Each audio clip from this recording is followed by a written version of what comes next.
Current దాంట్లో ఏమైపోయిందంటే ఉచితాలు, సంక్షేమాలు లేదా డిస్కౌంట్లు ఇట్లా కొన్ని వర్గాలకు ఇస్తారు.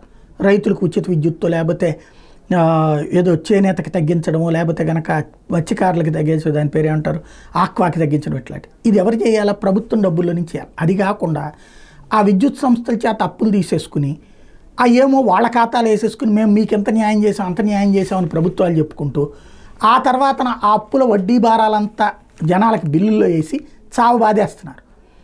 అయితే ఈ అప్పులు పేరుకుపోవడం వలన ఈ సదరు కరెంటు సంస్థలు ఆ కరెంటు సప్లై చేసిన సంస్థలకి బిల్లులు చెల్లించట్ల.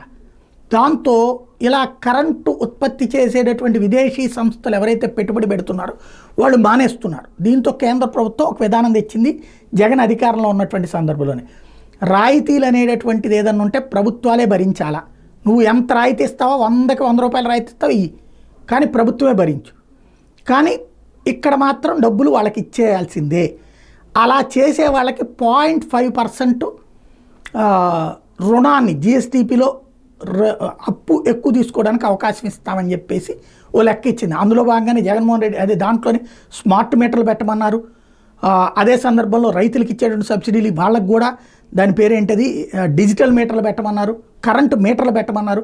వాటన్నిటిని ధ్వంసం చేస్తాము, పగలగొట్టేమని చెప్పి అప్పుడు ఆదేశాలు ఇచ్చి ఇప్పుడు చూస్తే కరెంటు మీటర్లు పెట్టేస్తున్నారు కదా. ప్రతి చోట కూడా రైతులకి మీటర్లు పెడుతున్నారు, జనాలకి మీటర్లు పెడుతున్నారు. అంటే ప్రభుత్వం అప్పుడు చెప్పిన దాన్ని అమలు చేస్తున్నారు. పనిలో పనిగా ఈ సబ్సిడీ డబ్బులు ఎప్పటికప్పుడు వేసేయాలి. అది మోడీ సర్కార్ బిగించింది. ఇప్పుడు దాంతో సచ్చినట్టు ఆంధ్రప్రదేశ్ ప్రభుత్వం 4039 కోట్ల రూపాయలు విద్యుత్ బకాయిలు చెల్లిస్తూ ఉత్తర్వులు జారీ చేసింది. 2024-25 ఆర్థిక సంవత్సరాలు విడుదల చేసేందుకు అనుమతి ఇచ్చింది. 23-24 వివిధ ప్రభుత్వ శాఖలు వినియోగించినటువంటి విద్యుత్కి చెల్లించాల్సిన బకాయిల కింద మొత్తాన్ని డిస్కమ్లకు ప్రభుత్వం సర్దుబాటు చేస్తున్నట్టు చెప్పింది. దీని మూలంగా అదనంగా 0.5% రుణాన్ని వినియోగించుకోవడానికి ఇప్పుడు అవకాశం లభిస్తుంది.